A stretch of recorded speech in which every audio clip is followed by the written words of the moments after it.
The Chicago White Sox have an actual left fielder to play left field in 2023, and it only cost them $75 million. So much for not going to throw money at problems. Andrew Benintendi gets a huge 5-year deal to come to the South Side, where he will reunite with some of his former Kansas City Royals coaches. At long last, the White Sox got their man. You are Locked On White Sox, your daily Chicago White Sox podcast. Part of the Locked On Podcast Network, your team every day.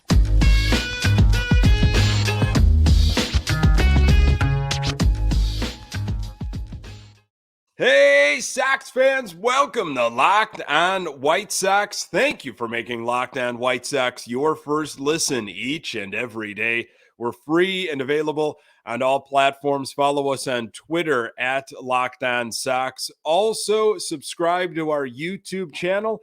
Just search Locked On White Sox.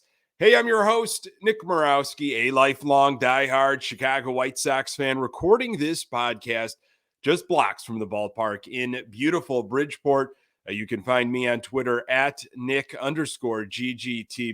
Really appreciate you letting me steal some of your time to talk off-season White Sox. Locked On White Sox is part of the Locked On Podcast Network, your team every day. With Andrew Benintendi added to the roster, how do the White Sox stack up in the AL Central and beyond? The White Sox must know something that the rest of the league does not, since they offered 5 years. And just how long have the White Sox front office wanted Benintendi in a White Sox uniform? Welcome to off-season Locked On Sox, I should say. We are now down to 3 episodes a week. Look for a Monday, Wednesday, Friday this week, and that might adjust next week, but I'll try to keep you up to date. And again, if major news happens, if the Sox decide to throw more money at problems, that episode amount might adjust. So it only took 7.5 years, but the Chicago White Sox finally got their man. This past Friday, December 16th, Andrew Benintendi and the White Sox agreed to a 5-year, $75 million deal. Major league sources told MLB.com. ESPN's Jesse Rogers was first with the report, with no confirmation coming from the team as of yet. Benintendi was picked by the Boston Red Sox in the 2015 MLB draft, one spot ahead of where the White Sox picked. White Sox went with Carson Fulmer that year, if you remember that.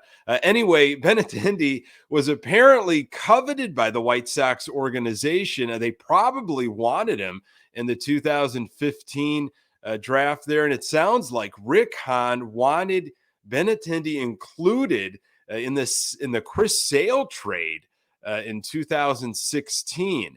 The corner outfield positions, they have been a major problem for the White Sox for many years.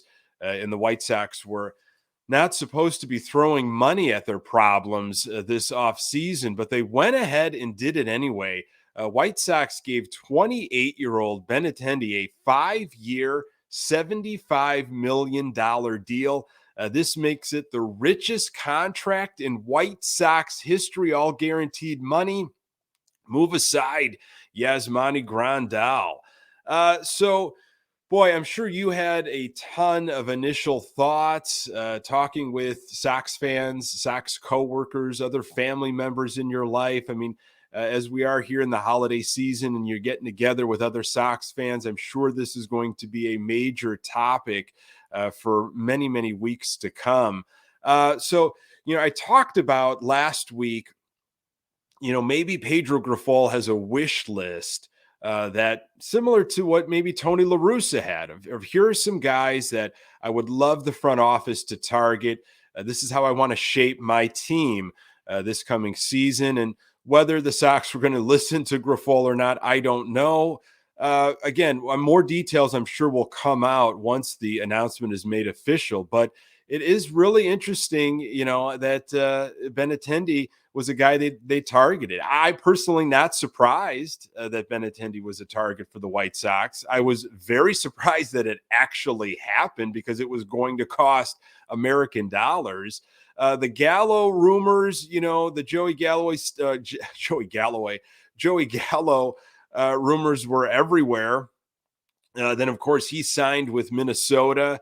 The Michael Conforto connections, very popular. And who knows? I mean, maybe the Sox are still in on Conforto for right field. I don't know. And then there were, a lot of trade scenarios I've been hearing over the last couple weeks involving Minnesota with Max Kepler and outfielders on the Arizona Diamondbacks.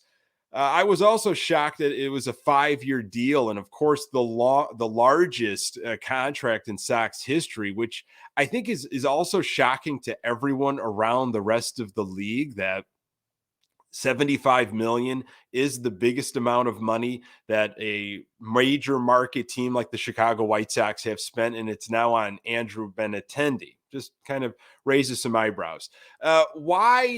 Why Andrew Benintendi? Why target him? And, clearly the White Sox have wanted this guy since 2015. There is a connection to Pedro Grifol as to, Mike Tosar and Eddie Rodriguez, who are now all on this coaching staff for the White Sox. And why not, really? I preferred Andrew Benintendi to Gallo or to Conforto. Money was just the big barrier, I was thinking.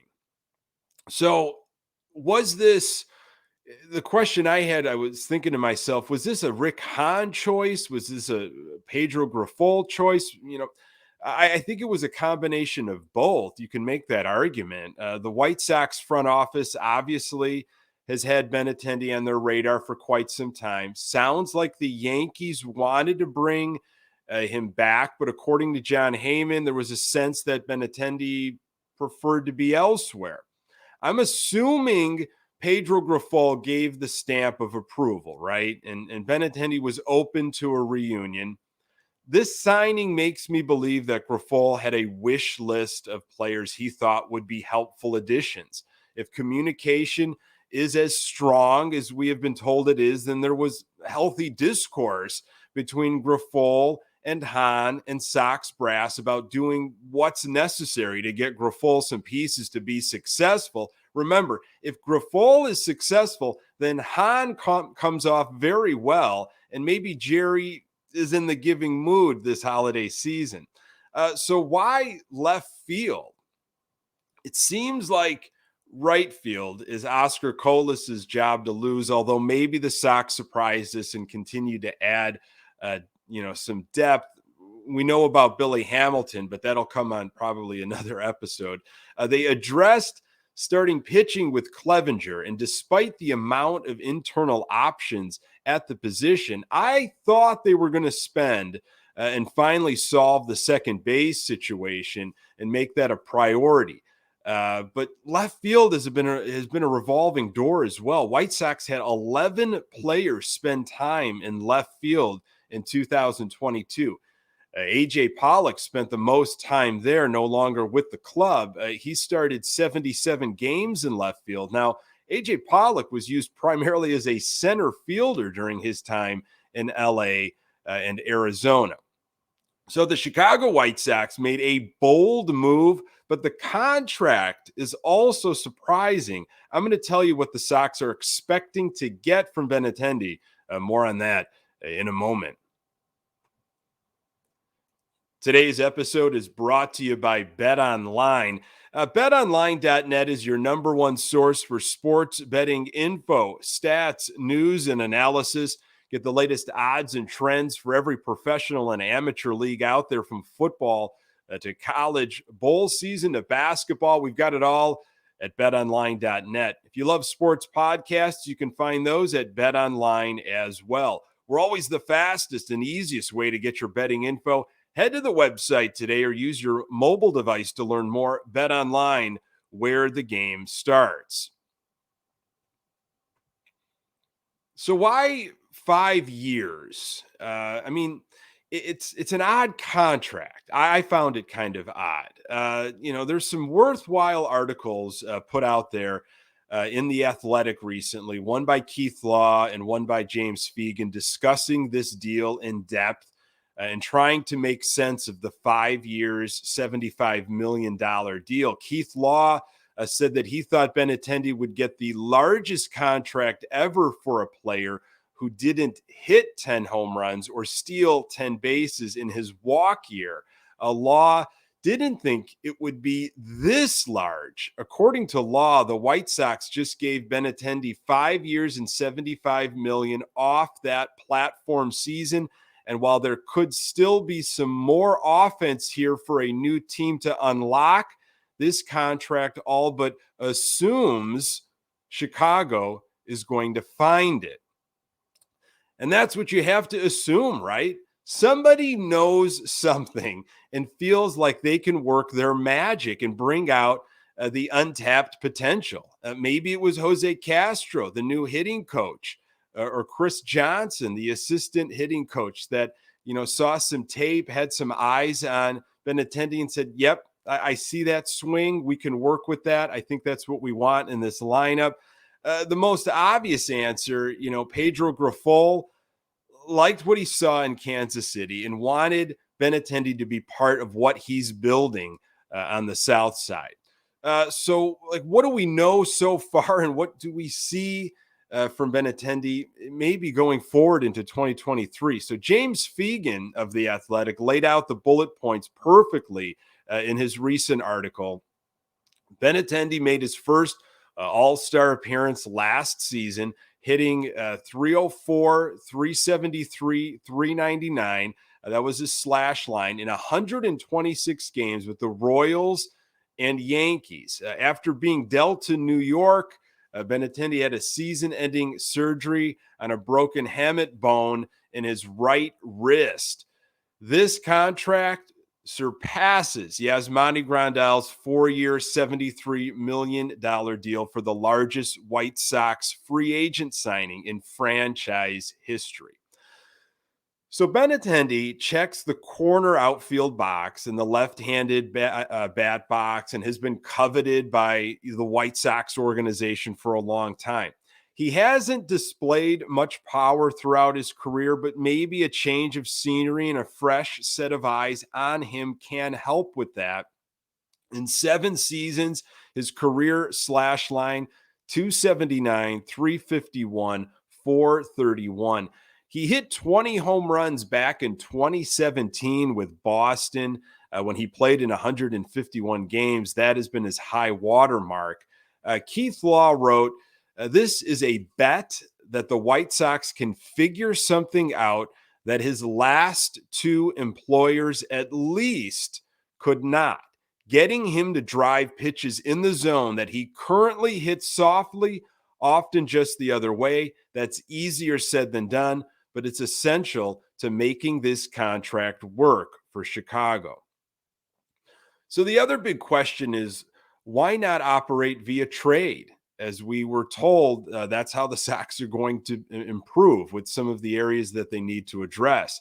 The White Sox just do not have a lot of assets. The farm system is not loaded, and I still find it hard to believe that they trade from the active roster, but you never know. It takes 2, sometimes 3 teams to get a deal done. And after maybe, the dust has settled, the realities of making a trade for a left fielder were just not there for the White Sox. So the Sox decided to target a player, and they got him. Simple as that. Why not focus on second base? Look, I think one way to look at this is the Chicago White Sox had some money to spend. They apparently offered Jose Abreu a generous contract at some point, so they had some money. The free agent options at second base were not as exciting compared to what the White Sox saw in Benintendi. There are a lot of internal options for second base. Romy Gonzalez, Lurie Garcia, or Lenyn Sosa are answers, but I don't believe they are the answer. Is there a trade out there somewhere we're hearing some whispers maybe Whit Merrifield. The Sox might want to inquire into that situation. Pedro Grifol might have a louder voice than we realized, or maybe Rick Hahn is the one speaking volumes. I'm going to tell you what the Benintendi deal means for the White Sox moving forward. More on that in a moment. So really, I mean, what does this all mean? And we might be, this is going to be an involving conversation. We're not going to have final answers on this. And I'm sure we're going to be picking apart this contract as the season goes. Boy, if Benintendi has a slow start to the season, that hit with that asterisk of the largest contract ever. So based on the fact that Benintendi's contract is the largest in White Sox history, you would think that this guy is the final piece of the puzzle, right? And he puts us automatically in the ALCS conversation. But 5 years, $75 million is nothing compared to the type of money being thrown around right now. Just look at what the Cubs gave to Dansby Swanson just recently. Keith Law wrote about what this Benintendi deal essentially means for the White Sox. He said they will see improvement from a full season of Eloy Jimenez, fingers crossed, and should get more from Lucas Giolito in 2023, fingers crossed. But that's not enough to make this team a potential wild card contender. It still has a huge void at second base and can use an upgrade at designated hitter, or at least a platoon mate for Gavin Sheets. And the free agent market doesn't offer any of those. I'm not sure where they go from here if they want to return to the playoffs next season, although I might be shortchanging the substantial improvement they made with the change of managers. Well said by Keith Law. It's refreshing to have a new manager in place. I'm still trying to figure out, and we will be doing this for a while too with Pedro Grifol, but I like that he has been able to bring in his own people for the most part, aside from Daryl Boston, bringing his own people into the coaching staff and mold it the way he wants to mold it. In terms of Eloy Jimenez, this means the age-old question of will he or won't he in terms of playing left field is finally over. We have now a proven left fielder, finally. It's hard to imagine that Eloy Jimenez will be relegated to solely DH, but I mean, that's what needs to happen right now. So again, I point to the Pedro Grifol plan. We know he's been able to surround himself with familiar, trusted resources. And now we can also assume he is being listened to, or at least involved in collaborative conversations about roster construction. So like with the Clevenger deal, whether you like the deal or not, the White Sox targeted a player and probably overpaid, but they got their guy. They answered a need. Now we wait to see how the rest of the dust settles.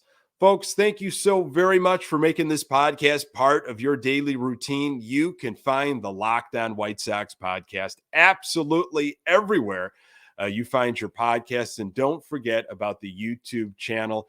Just search Locked On White Sox and please subscribe. We are on Twitter at Locked On Sox. You can find me on Twitter at Nick_GGTB. Thanks for making Locked On White Sox your first listen. For your next listen, check out the Locked On Sports Today podcast, the biggest stories of the day, plus instant reactions, big game recaps, and the take of the day, available on the Odyssey app, YouTube, and wherever you get your podcasts. Coming up on the next episode, I will continue to take a look at offseason scenarios for the Chicago White Sox as the Pedro Grifol era moves full steam ahead. Could the White Sox really be interested in bringing back Nick Madrigal? And what does Billy Hamilton returning to the South Side mean for the culture? We'll get into that. I really appreciate you making time for the Locked On White Sox podcast.